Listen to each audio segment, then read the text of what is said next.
The MVP award has never been so split. So far, 15 games into the season and there's already like 8 MVP candidates. I'm going to try to go through each player and explain my reasons for them being possible MVPs. Starting with Joel Embiid, after having one of the most dominant performances of all time, with a near 59-point quadruple-double, looking like a rookie difficulty 2K stat line, and excluding Wilt Chamberlain, Embiid's 59-point masterclass is the second most points ever scored in Philadelphia history.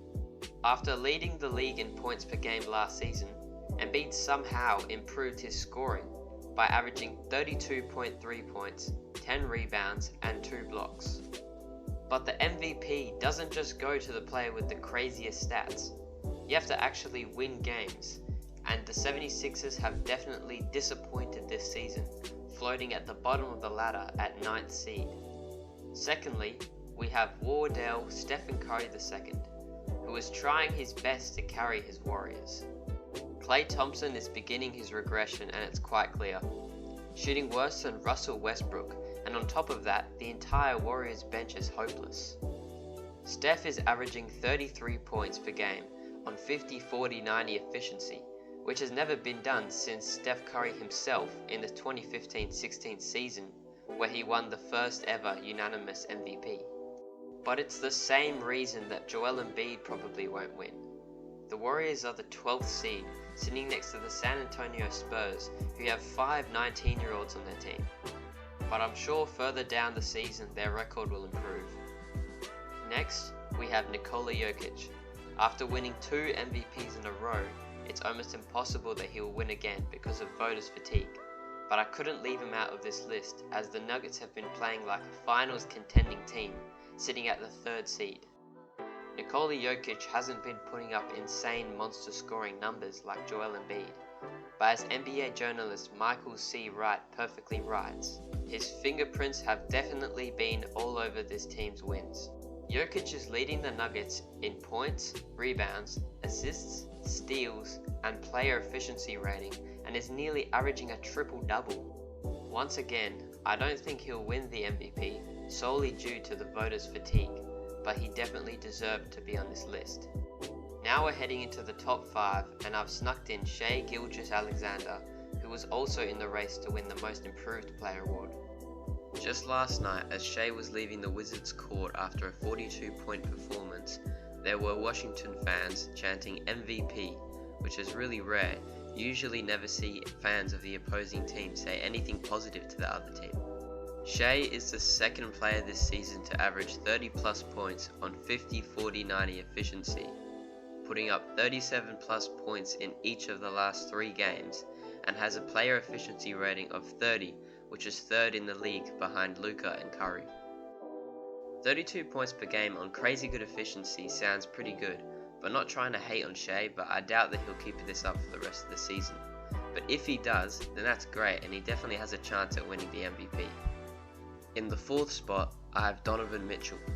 On JJ Redick's podcast called The Old Man and the Three, talking about his playoff troubles and being traded to the Cavs, Donovan says, "I'm just gonna focus on being the best me I can be." And he did just that, as he improved in almost every single statistical category, averaging 31 points, 5 rebounds and 6 assists on nearly 50-40-90 efficiency. Not only that, but he's also shown major improvement defensively, with a defensive rating of 105.1, which is ranked 14th in the NBA.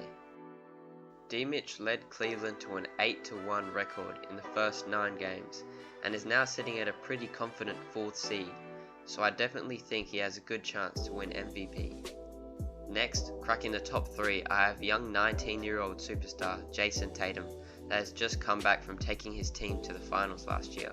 Boston Celtics are absolutely tearing up the Eastern Conference in the 1st seed with a record of 13 wins and 3 losses, while on a 9-game win streak.